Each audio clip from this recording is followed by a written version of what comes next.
Gracias, estamos de vuelta. Les recuerdo, estamos platicando con Ricardo Pasco, un hombre fundador del PRD, entre otras cosas, embajador de México en Cuba, un conocedor de la política mexicana. Doctor Ricardo Pasco, ¿cómo vemos, cómo le explicamos a la sociedad esta diferencia entre la división de poderes que se produjo o que existe en Argentina, que hizo posible el juicio penal contra la señora Cristina Fernández, el juicio político que se hizo, que se llevó a cabo en Perú contra el hoy expresidente, y en México, en donde pues prácticamente el presidente tiene todo el poder, tiene controlado casi todo el ejecutivo y casi todo el judicial? ¿Eso qué significa?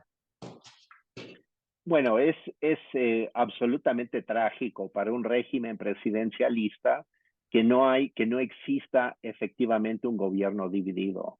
Yo estoy convencido de que en el sistema presidencial como el nuestro, lo mejor que le puede pasar a la sociedad es que tenga un ejecutivo sí fuerte, con capacidad de decisión, pero también un legislativo diferenciado del ejecutivo para ser un factor corrector.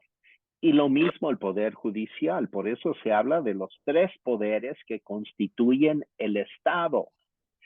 La gran tragedia que hemos visto en este régimen es que el presidente López Obrador ha estado utilizando los instrumentos del Estado, del gobierno, para imponerse, por ejemplo, el poder judicial. Obligó a ministros a renunciar utilizando instrumentos aún no esclarecidos, qué es lo que hizo para que renunciaran, para que él pudiera empezar a imponer sus ministros.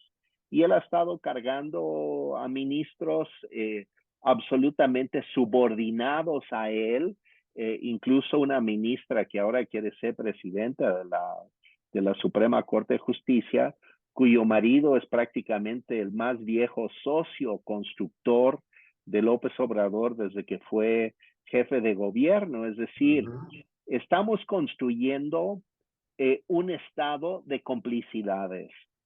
Y el estado de complicidades es por definición un estado corrupto, un estado que tiende a imponer sus decisiones por encima de la sociedad, aún argumentando que están apoyando a los pobres, que es más democracia, etcétera, impone supuestamente austeridad, pero todo eso es demagogia y retórica que se esgrime para realmente justificar este gobierno de cuates que se está construyendo, el estado de cuates que se está construyendo, que son cómplices todos, de alguna manera, de sus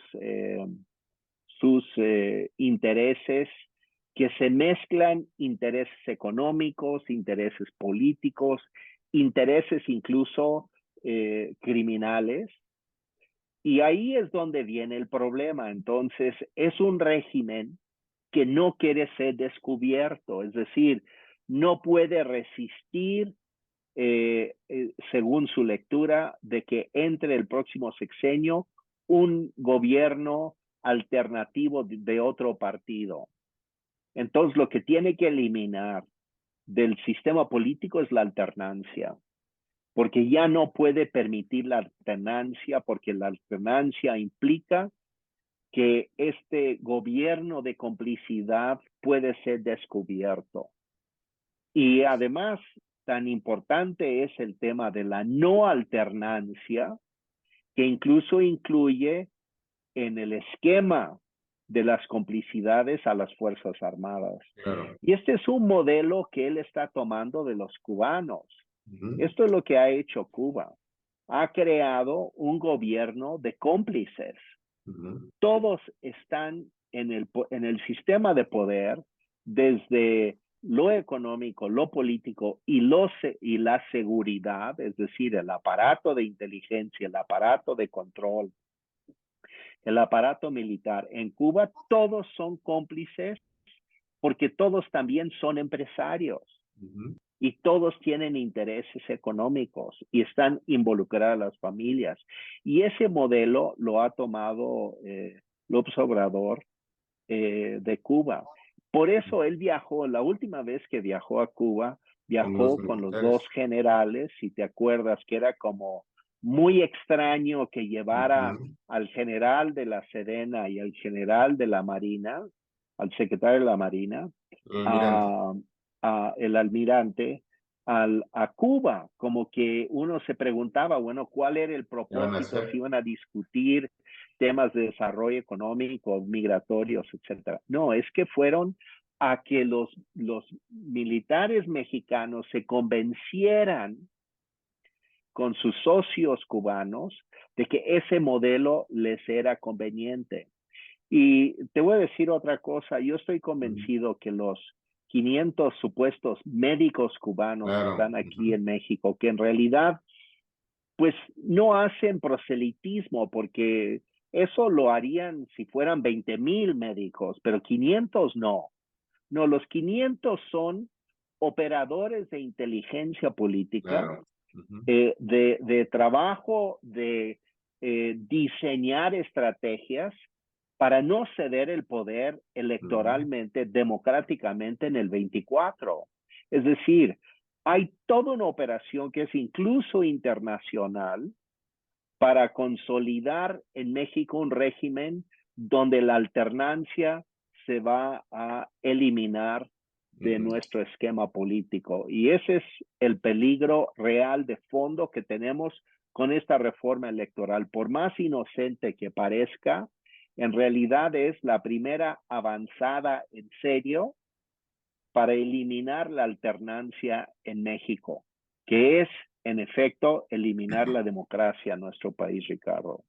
En un minuto, doctor Ricardo Pasco, si revisamos uno por uno los personajes que hoy están promoviendo la reforma electoral, desde el propio López Obrador hasta el último de los militantes de Morena, todos ellos gritaban en las calles a favor de la democracia, a favor de un INE independiente, a favor de que las elecciones fueran libres y no metieran las manos el gobierno.